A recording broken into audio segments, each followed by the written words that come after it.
আসসালামু আলাইকুম। আজকে একটু ভিন্ন ভিডিও। আমরা কোনো টেকনিক্যাল জিনিস নিয়ে কথা বলবো না। জীবনে চলার পথে হাঁটতে, হাঁটতে আমরা এমন কিছু শিক্ষার সম্মুখীন হই, যা অনেক সময় দেরিতে এসে আমাদের চোখ খুলে দেয়।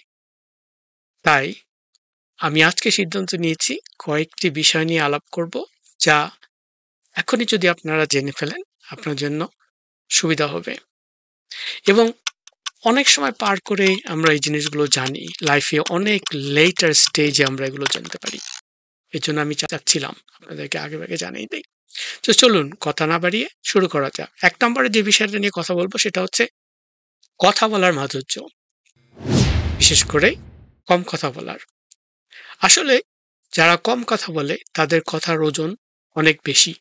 শব্দের বাহুল্য নয়, বরং সংযমী বাক্যের মধ্যেই কিন্তু লুকিয়ে থাকে গভীরতার চাবিকাঠি। যেমন নদীর গভীরতা তার শান্ত স্রোতে প্রকাশ পায়, তেমনি মানুষের গভীরতা প্রকাশ পায় তার মিতভাষিতায়। কথার ভিড়ে হারিয়ে যাওয়ার চেয়ে কম কথায় মনের গভীরতা প্রকাশ করা শ্রেয়। ২ নম্বরে খুবই গুরুত্বপূর্ণ একটি বিষয়, সবকিছু ব্যক্তিগতভাবে নেবেন না। আমরা প্রায় মনে করি পৃথিবীর প্রতিটি ঘটনা যেন আমাদেরকে ঘিরে ঘটছে, কিন্তু সত্যি কথা বলতে মানুষ তাদের নিজ নিজ জীবন নিয়ে এতটাই ব্যস্ত যে আমাদের নিয়ে ভাবার সময়টা তাদের খুব কম। তাই অন্যের কথাবার্তা বা আচরণকে সবসময় ব্যক্তিগতভাবে না নিয়ে মনকে হালকা রাখাই শ্রেয়। ৩ নম্বরে যেটা নিয়ে কথা বলবো সেটা হচ্ছে সমস্যা নয়, সমাধানের দিকে নজর দেওয়া। যেখানেই দৃষ্টি সেখানেই সৃষ্টি। যদি আমরা সমস্যার দেয়ালে চোখ রাখি, তাহলে সামনে এগোনোর পথ দেখতে পারবো না, বরঞ্চ সম্ভাবনার দরজা খোলা রাখতে হবে। তাহলে দেখবেন নতুন নতুন সুযোগ এসে কড়া নাড়ছে। সমস্যা নয়, সম্ভাবনাকে আঁকড়ে ধরলে জীবনের সাফল্যের পথ সুগম হয়। ৪ নম্বরে আজকের কষ্ট আগামীর শক্তি। জীবনের প্রতিটি সংগ্রাম আমাদেরকে আরো দৃঢ় করে তোলে।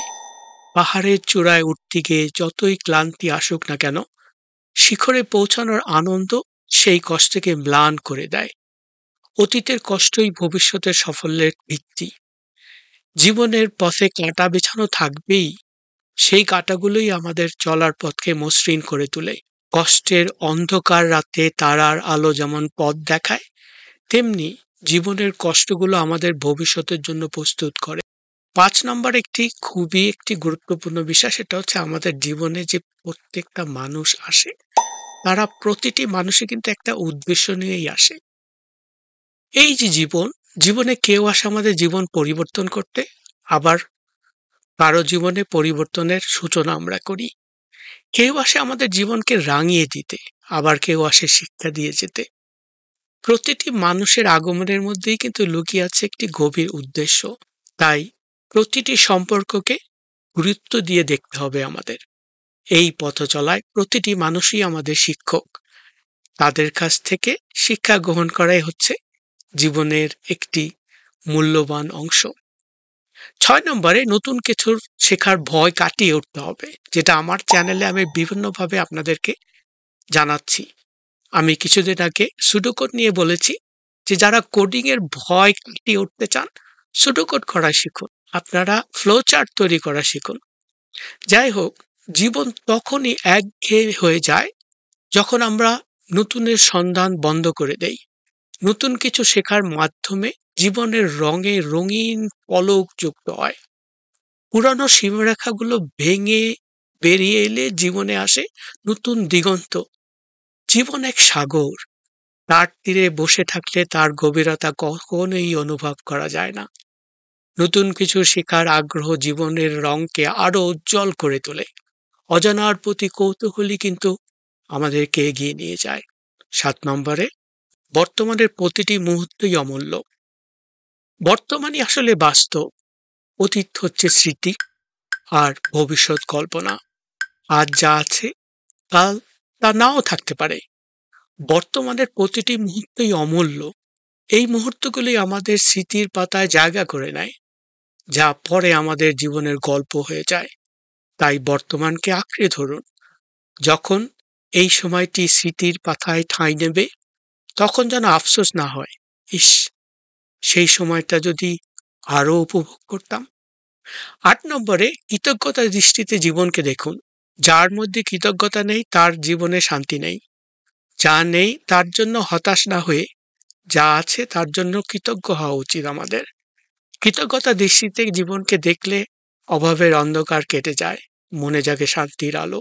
দেখবেন জীবনের সৌন্দর্য আপনার সামনে মেলে ধরেছে সবকিছু। After all, that's the purpose of life. ৯ নম্বরে যেটা বলতে যাচ্ছি সেটা হচ্ছে নিজের ভাষার উপরে নিয়ন্ত্রণ রাখা। শব্দের কিন্তু অনেক শক্তি, শব্দের শক্তি অপরিসীম। আজ যে কথা আপনি বলছেন তা আপনার আগামীকে নির্মাণ করছে। তাই কথার ব্যবহার জেনে শুনে করুন। মধুর বাক্য হৃদয়ে যেমন শান্তি আনে, তেমন তিক্ত বাক্য সৃষ্টিতে আনে বিরূপতা। ১০ নম্বরে জীবন হলো আয়না। আমরা যেমন ভাবি জীবন তেমনিই কিন্তু প্রতিফলিত হয়। কারণ নেতিবাচক চিন্তা করলে জীবনের নেতিবাচকতাই কিন্তু ফিরে আসে। ইতিবাচক চিন্তার মাধ্যমে আমরা জীবনের সুখময় দিনগুলো করতে পারি। ১১ নম্বরে নিজের সাথে সৎ থাকুন। প্রতিদিন যে মুখটি আয়নায় দেখেন তার সাথে সৎ সম্পর্ক গড়ুন। নিজের মূল্যায়ন করুন। অন্যের বিচার আপনার পথে বাধা হতে দেবেন না। নিজেকে ভালোবাসুন, নিজেকে সম্মান করুন, তাহলেই জীবন হবে জয়ের গল্প।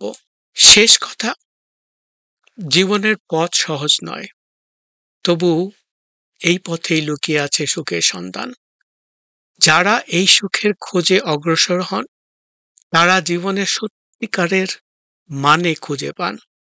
আজকের এই আলোচনায় যদি আপনাদের হৃদয়ে একটু হলেও স্পন্দন জাগে তবে আমার এই চেষ্টাটা সার্থক।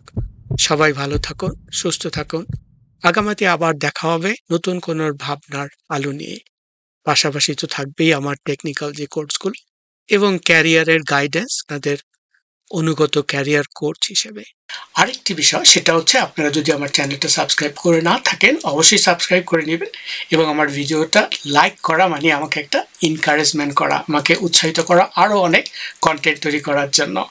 আমার ইউটিউবের একটা স্ট্যাটিস্টিকে দেখা গিয়েছে যে আমার চ্যানেলের ভিডিওগুলো যারা নিয়মিত দেখেন তার প্রায় ৬৭% আমার চ্যানেল সাবস্ক্রাইব করেননি, কিন্তু নিয়মিত আমার চ্যানেল দেখেন। আপনারা যদি আমার চ্যানেলটি সাবস্ক্রাইব করেন তাহলে আমার টার্গেট ১,০০,০০০ সাবস্ক্রাইবারে আমরা শীঘ্রই পৌঁছে যাব ইনশাল্লাহ, এবং এরপরে আমরা সাইবার সিকিউরিটি এবং এথিক্যাল হ্যাকিংয়ের কোর্সগুলো শুরু করতে থাকবো।